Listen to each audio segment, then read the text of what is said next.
Wala nang takas si Sara Duterte sapagkat magkaka-bloodbath na sa House of Representatives kaugnay po ng kanyang kinakaharap na impeachment complaint, mga tol.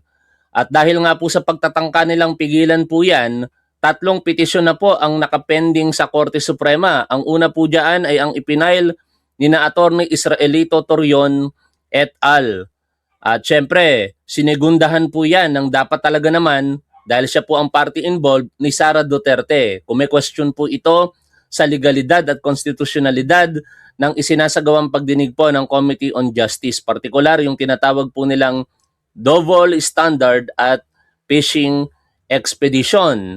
At kahapon, meron pong nakisawsaw po dito na labing pitong grupo ng mga individual, mga miyembro po ng bar or mga abogado at ilang pribadong individual. Sila po naghain ng petisyon sa Korte Suprema para makisawsaw. No? Pero yan po ay minaliit lamang ni Congressman Terry Ridon sapagkat tinawag niya po itong pag-aaksaya po ng papel at panggugulo lamang. Hindi lamang sa Korte Suprema nagkaroon po ng attempt, sapagkat di umano, nagkaroon din daw po ng attempt ng pagbabago sa leadership ng House of Representatives kung saan tinangka pong tanggalin ito pong si Speaker Faustino D. III. Pero ang nasa likod di umano niyan na si Aling Maliit or Congresswoman Gloria Macapagal Arroyo ay mariin pong itinatanggi. Bago po natin puntahan ang mga detalye tungkol po dyan, ako po ay nagpapasalamat sa inyo ng lubos sa patuloy po ninyong pagsuporta sa ating gobyerno, sa ating Pangulong Bongbong Marcos at sa ating programa. Magandang araw po sa inyong lahat. Ngayon po ay April 11, 2026. Shoutout po sa inyong lahat at kung kayo po ay hindi Duterte supporter, wag niyo po sanang kalilimutang mag-like at i-share na rin po ito pong ating live streaming. Kung kayo po ay mga tatanga-tangang Duterte supporter na nanonood po dito sa aking programa, mag-angry reaction po kayo sa Facebook at mag-dislike. Total, mga tanga naman kayo dahil nanonood kayo dito sa akin. Galit na galit kayo pero patuloy niyo akong pinapanood. Katangahan po ang tawag po doon. At ito na nga po mga tol, bukod pa po dyan sa pag-uusapan natin, karma works in mysterious ways. Or karma is a bitch, ika nga. Bakit? Ito pong mga Duterte supporter, 10 nitong si Sara Duterte. Natanong nga po ito si Sara Duterte kung ano daw po ang masasabi ng niya sa rumors na si Pangulong Bongbong Marcos ay meron pong malubhang karamdaman. Sabi niya lang, good luck to him. O, 'di ba? Napaka walang simpatiya o empatiya, no? Talagang iba ugali nitong si Sara Duterte. Lalong-lalo na yung mga nagpapakalat po ng kasinungalingan, fake news sa publiko na si Pangulo ay may malalang kalusugan at nasa stage 4 na raw po ang colon cancer. Tapos may mga nagpapakalat pa na patay na daw po si Pangulong Bongbong Marcos. Pero yan po ay hindi makatotohanan sapagkat nakita naman po natin mismo noong April 9, araw po ng Kagitingan, 84 na pagdiriwang po ng araw ng Kagitingan, ay pinangunahan po iyan ni Pangulong Bongbong Marcos at yesterday nasa area po siya ng Pampanga para po alamin at makatulong sa ating mga kababayang Pilipino kung ano yung kanilang mga problema. Ano po? At hindi po totoo yung mga pinapakalat po nilang mga kasinungalingan na yan. At ito na nga po, mukhang kinakarma po talaga sila sapagkat sila po yung patuloy na nagpapakalat ng mga may sakit, si Pangulong Bongbong Marcos, pero ito po yung nangyari. Kanina, 7 hours ago, binati po ni Senator Bongo itong si Kitty Duterte ng kanyang kaarawan. Birthday pala nitong si Kitty Duterte ngayon. Batiin nyo na kung gusto ninyo. Pero ako po hindi naghahangad ng hindi maganda sa kapwa natin. Kaya kahit siya po nasa ospital at kalaban natin sa politika, hangad ko po ang kagalingan dito po kay Kitty Duterte. Huwag po natin gagayahin ang mga tatanga-tangang DDS na ill will sa kapwa-tao ang kanilang mga ninanais, partikular sa ating Pangulo. Maging magaling ka sana, matamu mo sana ang ganap na kagalingan, Kitty Duterte. Hindi kami katulad ng mga supporter mo na pinapangarap mapahamak ang kapwa po Pilipino. Ngayon, puntahan na po natin ang balitang ating pag-uusapan. Unahin po natin, yung naputol kanina, na mariing pagtanggi nitong si Gloria Macapagal Arroyo kaugnay daw po ng tangkang pagpapatalsik dito po kay Speaker Faustino D. Naniniwala po ba kayo dito kay Aling Maliit sapagkat sinasabi niya po on the alleged ouster of Speaker Bogie D, dinideny niya po ito. Sabi niya, I categorically deny the allegations concerning the supposed ouster of Speaker Bogie D that surfaced yesterday. I reaffirm my confidence in his leadership of the House of Representatives. Napakinggan na po natin ito dati, di ba? Nung tinangka pong agawin ang kapangyarihan sa noon speaker na si Martin Romualdez at ang nasa likod di umano ay siya din, tinanggi niya lang din naman yon at sinasabi niyang sinusuportahan niya ang liderato nito pong si Martin Romualdez. At ano ang nangyari? Dinemote po siya. Hanggang sa totally naging pangkaraniwang kongresista na lamang sa kasalukuyan. At ngayon, muling lumulutang kasi hindi maaalis sa isipan ng tao na talagang mukhang hindi uubra yung kanilang petisyon sa Korte Suprema at magpapatuloy ang hearing na mangyayari po sa Tuesday, April 14, 2026. Kaya kung mapapalitan ang speaker, malamang sa malamang, baka hindi matuloy yan. Pero dahil nga po hindi napalitan, nagsalita na rin po itong si Speaker Bogie D na ipagpapatuloy po ang impeachment proceedings laban kay Sara Duterte at gagawin lamang po nila kung ano yung mandato na naaayon po sa saligang batas. Taliwas dito po sa kineklaim ng mga supporter ni Sara Duterte at ng mismong si Sara Duterte. At panoorin po natin ang pinaka-latest na balita kaugnay po niyan, partikular yung envelope na pinangalanang Hope, no? Kasi ito daw pong envelope na ito ay naglalaman ng more or less 50,000 pesos. Marami po iyon at ito daw po ay sinasabing suhol o bigay nitong si Sara Duterte sa mga empleyado na kanyang pinamumuno ang opisina during that time. At hindi po mga pangkaraniwang empleyado po ito sapagkat may involvement po ang mga ito sa mga decision making lalong-lalo na po sa procurement at paggasta ng pondo na ipinagkatiwala po sa kanyang opisina. Balikan, panoorin po natin, reaksyonan natin ang balita po na ito. Sa sinasagawang impeachment proceeding laban kay Vice President Sara Duterte, pinasabina ng House Committee on Justice ang tinawag na Hope Envelopes. Ito yung mga envelope na may lamang pera na ipinamigay umano ng PISE sa mga taga-Department of Education. Unang lumabas ang tungkol sa envelope sa pag-iimbestiga noon ng Kamara kaugnay ng paggamit ng PISE sa kanyang confidential funds bilang Secretary ng Department of Education. Nakatutok si Tina Pangaliban Perez. Noong September 2024, humarap sa Kamara si dating Education Undersecretary Gloria Mercado. Since siya na yung nagsabi, i-turn over ko na yung envelope. Naalala niyo po ito mga tol. Ito yung naging pagdinig sa Committee on Public Accountability and Good Governance, ano? Yung Blue Ribbon ng House of Representatives. Kaya nung mga panahong iyan, ito pong si dating Yusek Mercado ay nagsiwalat na siya daw po ay naabutan ng series of envelopes naglalaman po ng hindi bababa sa 50,000 pesos. At kayo na ang humusga kung yan po ba ay suhol o bigay lamang. Pero ang tanong, kung yan po ay bigay, saan ang galing ang pera? Sinabi niya kay Sara Duterte daw o ipinabigay ni Sara Duterte, saan kukunin ni Sara Duterte ang ganong kalaking halaga? 'Di ba? Napaka-uncommon naman para po sa isang negosyante kung sa business niya man yan ang galing na magbibigay ka ng ganyang halaga tapos ganun-ganun lamang. No? Kaya ang pakiwari po ng marami po dito, bahagi po ito ng pondo ng bayan na minisappropriate di umano nito pong si Sara Duterte. The envelopes where the money was. So it's 9 envelopes. It says Hope and the amount is there. Ang tinukol niyang Hope Envelopes may laman umanong tig 50,000 pesos mula kay Vice President at NOE Education Secretary Sara Duterte na pinamimigay umano sa mga opisyal ng DepEd. Isinumite ni Mercado ang mga envelope sa House Committee on Good Government and Public Accountability na nag-iimbestiga noon sa paggamit ni Duterte ng kanyang confidential funds. Ang mga envelope Pinapasabpi na ngayon ng House Committee on Justice kaugnay ng impeachment process laban sa bise. Pati na rin ang isinumiting affidavit ni Mercado.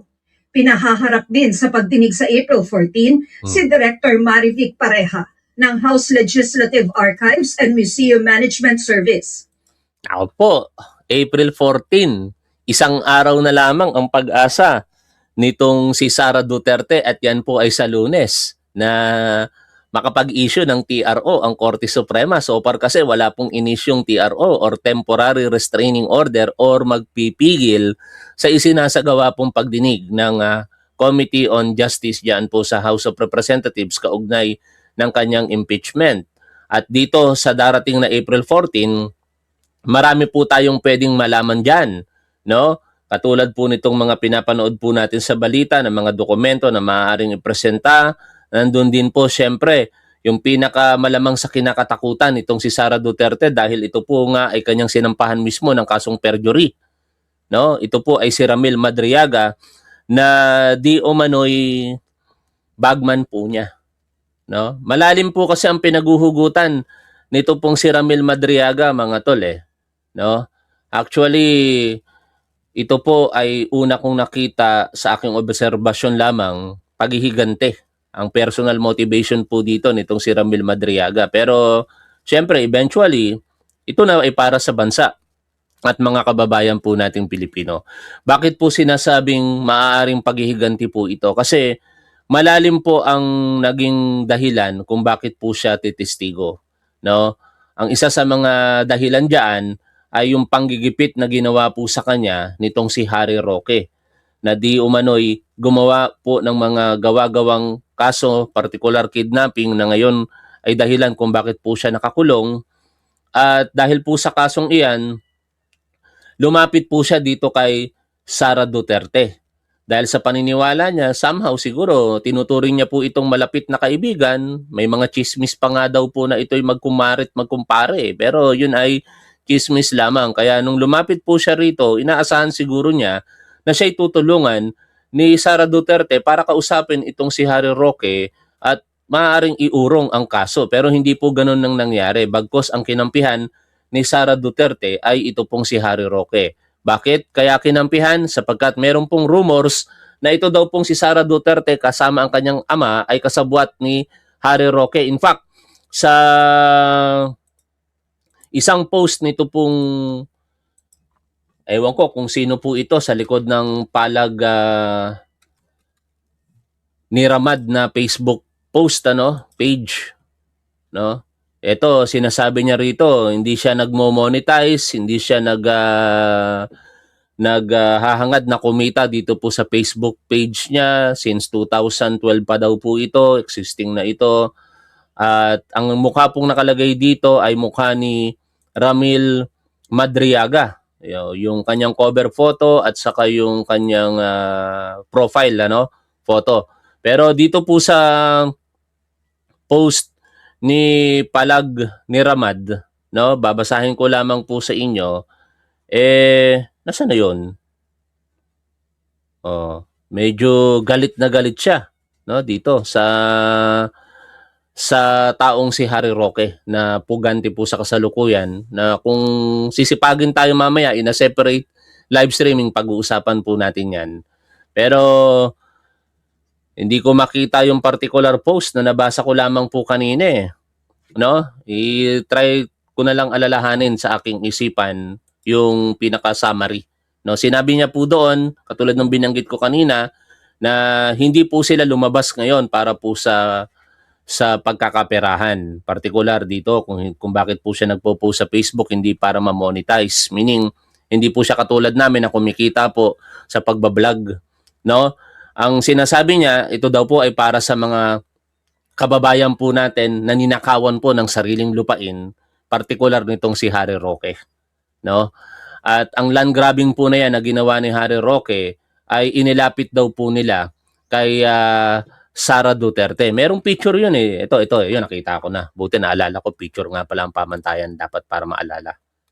Yan, sabi po dito sa picture, BP, Sara, tulungan po ninyo kami.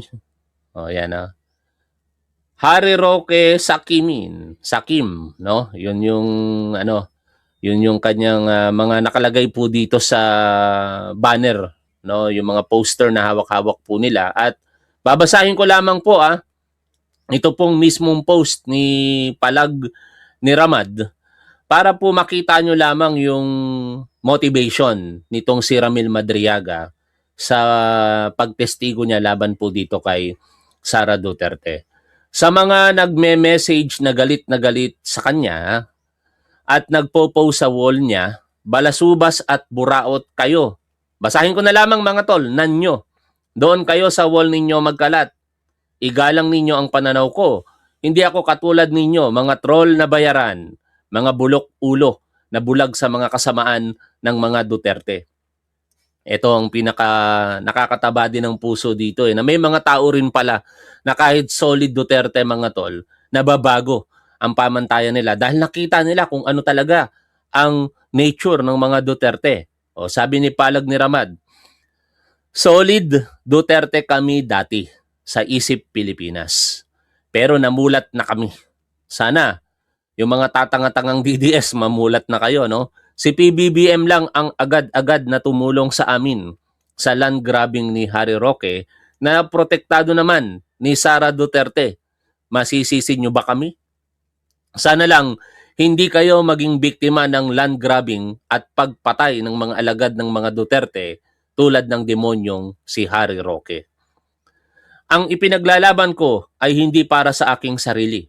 Una, hindi monetized ang FB ko at 2010 pa ang Facebook account na ito. I'm sorry, 2012 yung nabanggit ko kanina. Mas earlier pa pala, 2010. Pangalawa, ang laban namin ay para sa mga inagawa ng lupa ni Harry Roque at iba pang sakim na politiko sa buong bansa. Pinaglalaban namin ang mga taong inagawan na ng lupa ay pinatay pa. Pinaglalaban namin ang mga taong pinatay at pinakulong dahil lang sa pagtulong sa mga biktima ng land grabbing at pamilya ng mga napatay at pinakulong. Hindi lang basta politika ito dahil meron kaming lehitimong pinaglalaban. Ayan, dumulog pa kami kay BP Sayad. Binasura kami kasabwat pala siya ni Roque. O, di ba?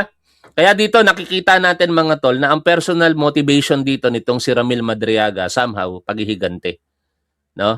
Kasi kung susuriin po ninyo ang kanyang naging statement, talagang malaki po ang naging ambag niya para sa political ambition nitong si Sara Duterte. Ito nga pong pagiging vice presidente niya. Inatasan daw po siya na bumuo ng isang grupo na susuporta sa kanyang kandidatura sa pagkapangulo noong 2022. Since hindi po nangyari yan, nag-recalibrate po sila at ang naging suporta po nila ng todo ay para po sa kandidatura for Vice President ni Sara Duterte. Kaya ang isa sa mga ebidensya na talagang siya ay nakatulong ng malaki dito kay Sara Duterte yung naging imbitasyon sa kanya na kanyang pinaunlakan at pumunta siya noong June 19, 2022 sa inauguration nitong si Sara Duterte sa City of Davao kung saan meron nga po silang photo na magkasama. Nagpa-picture itong si Ramil Madriaga with Sara Duterte during the time. Okay, tuloy ko po. Itong binabasa po natin. Pangatlo, karapatan ko kung ano man ang i-post ko. Kung affected ka, demanda mo ako. Mga gago at mga gaga. Binabasa ko lang mga tol. Pero para i-message mo ako para takutin, tang na mo. Binabasa ko lang hindi nga kami natakot kay Erap Estrada, Chavit Singson, Harry Roque at BP Inday Sayad. Sayo pa, okay na you. Nationwide warm bodies kami, hindi mga troll. Pinapakita mo lang na insecure ka at makitid ang pangunawa mo. Payuhan kita na muka.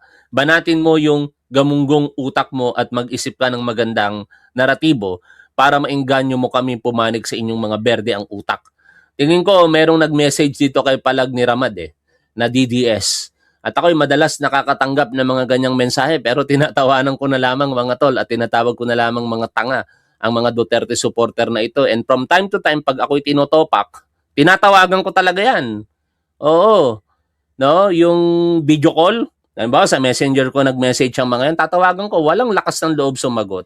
No? Tapos, Pagka may pagkakataon na malaman kong cellular phone number niyan, tatawagan ko ng tatawagan 'yan. Naalala ko tuloy si Tio Moreno eh, no? Tina-trash talk ako. Eh alam niyo naman, ang trabaho ko full-time vlogger, di ba? Oh. Kaya hawak ko oras ko. Kahit 24/7 tayong magkulitan dito, pwede ako. Kaya ginawa ko, tinawagan ko ng tinawagan. Yun, napundi siguro sa akin. Wala na. Ewan ko, kung binlock ako, inignore na lang ako kasi di ko na matawagan. Kaya kayo, huwag kayong basta-basta magme-message sa mga kaiba nyo sa paniniwalang politikal dahil lamang sa ganyan tapos magpapakatarantado kayo, magpapaka-animal kayo. Ngayon, pagka tinatawagan kayo, di nyo naman masagot. Ito, pinagmumura tuloy kayo nitong si Palag ni Ramad. Anyway, so much for that at babalik po tayo dito po sa pinag-uusapan po natin balita. Pinasusumite rin sa kanya ang mga original na transcripts at video recordings ng mga pagdinig noon ng House Committee on Code Government and Public Accountability. Hinihinga namin ng reaksyon si Vice President Duterte pero dati na niyang tinawag si Mercado na isa umanong disgruntled employee. May isang grupo naman Ito ng na. mga taxpayer na naghain sa Korte Suprema ng motion for leave of court to intervene at petition in intervention para pigilan ang impeachment proceedings. Sinusuportahan daw nila ang mga inihaing petisyon ni Vice President Sara Duterte at ng isang grupo ng mga abogado para pigilan ang impeachment process. Grabe, no? Talagang full swing sila, no? Todo-todo. Pati sa survey, mga tol. Pati ang publiko sa Asia nakikisaw-saw ngayon. Ako naman, wala akong pakialam sa survey ni Pangulong Bongbong Marcos. Ha? Kasi presidente si PBBM. Kahit inegatibo nyo pa yan, wala akong pakialam. Ang mahalaga, ginagawa ni PBBM ang kanyang trabaho. Dahil di naman ako naghahangad na manatili pa sa pwesto si Pangulo beyond 2028, ano?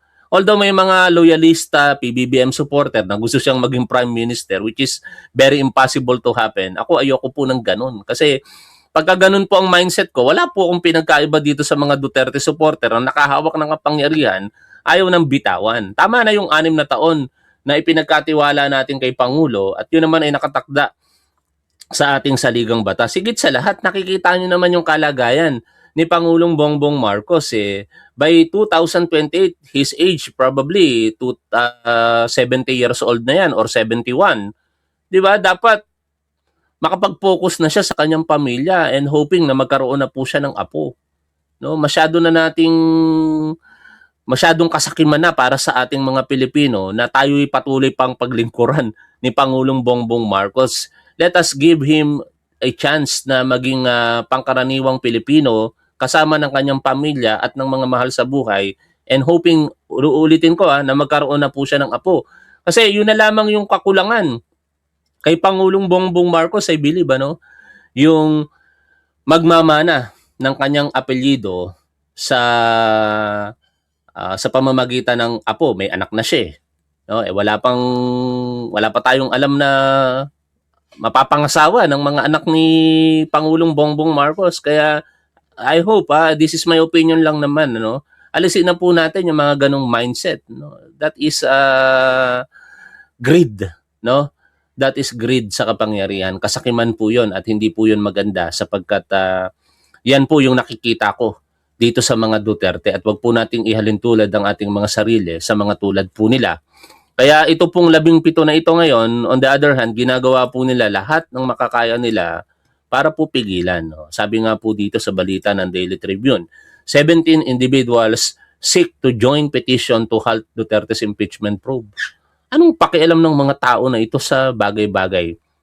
Alam niyo mga tol, ang nakikita ko po dito kung bakit po nila pinipilit na makisawsaw dito. Preparasyon po ito at pagpapakilala kay Sara Duterte na nung mga panahon na ikaw sa paniniwala nila ay ginigipit, nandito kami, nasa likod mo. Kaya ngayong presidente ka na, dapat maitalaga mo kami sa mga posisyon sa gobyerno. Yan ang nakikita ko motivation ng mga tao na ito, mga tol. Hindi yan para sa bansa.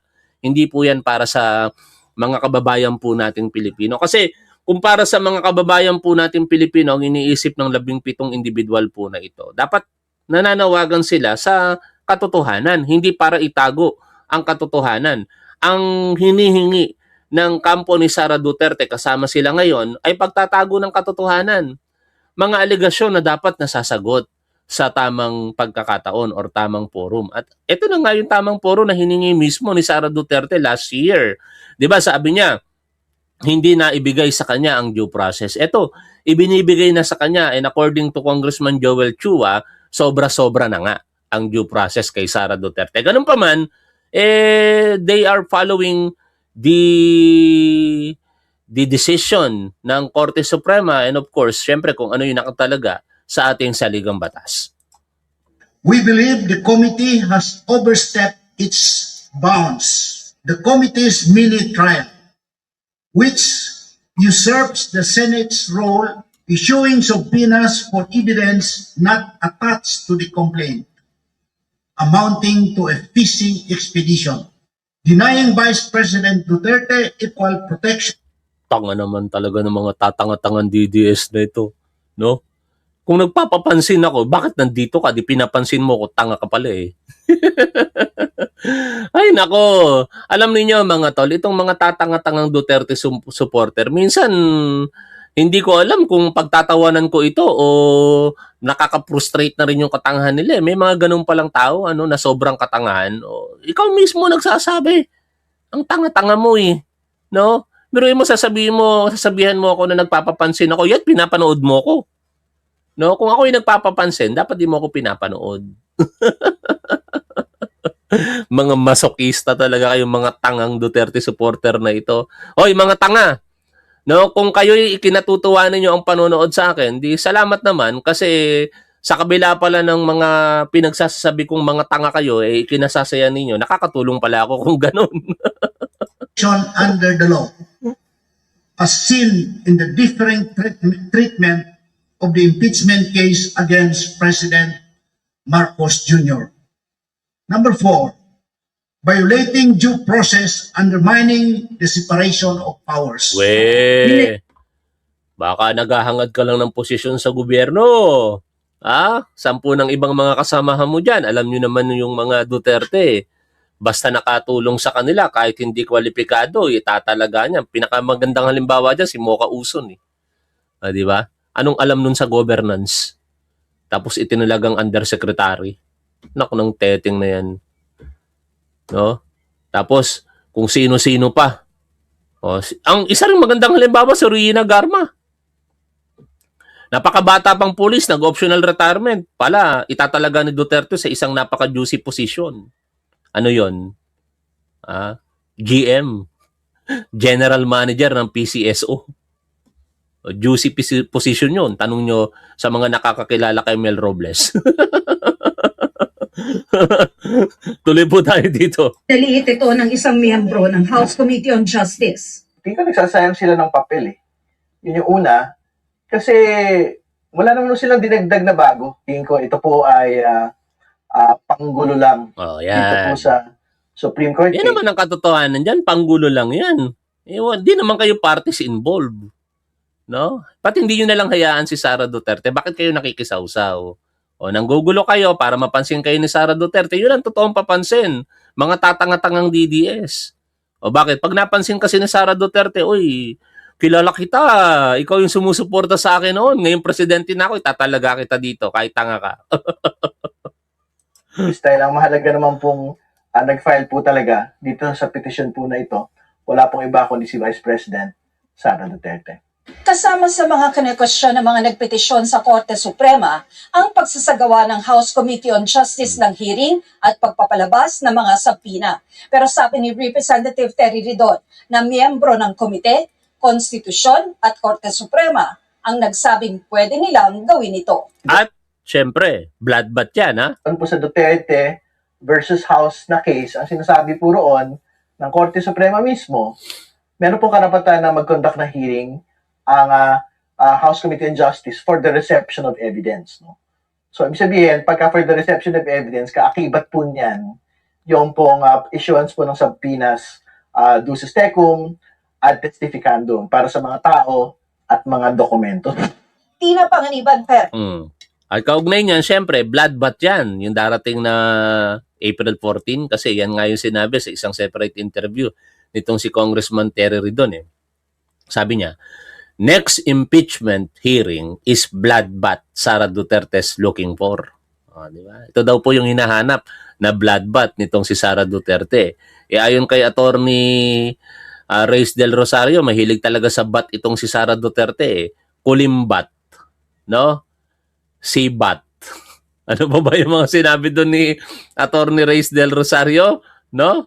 Nagpapatawa din si Attorney Reyes. Mahilig sa bat eh. Anyway, ito po yun. The bloodbath that Vice President Sara Duterte is looking for will happen on April 14 when the House of Representatives Justice Committee resumes the impeachment proceedings ayon po kay Congressman Terry Ridon. Ridon said this after being asked whether he had heard rumors of plans to unseat House Speaker Faustino Boji III with lawmakers supposedly aligned with Duterte, seeking to install former President and Pampanga Representative Gloria Macapagal Arroyo. Pero bigo sila. At yung mga rumors po na yan, mananatiling rumors lang yan dahil after all, number games po ang speakership eh. At dahil hindi po nila nakuha yung numero, magpapatuloy ang mga hearings sa April 14, April 22, and April 29. And ayon pa po dito kay Congressman Terry Ridon, I think that was made out of thin air, especially since the impeachment hearings are upcoming. The exciting part is approaching, my friends, as the bloodbath will happen on Tuesday in each and every arena where the Vice President could be held accountable. Yan na, yung inaantay na bloodbath nitong si Sara Duterte. At aabangan po natin yan sa April 14, 2026 at 10 in the morning. Pero i-expect natin na malilate yan ng ilang minuto. Hanggang dito na lamang muna mga tol. Maraming salamat po sa patuloy po ninyong pagsuporta sa ating gobyerno, sa ating Pangulong Bongbong Marcos at dito po sa ating programa.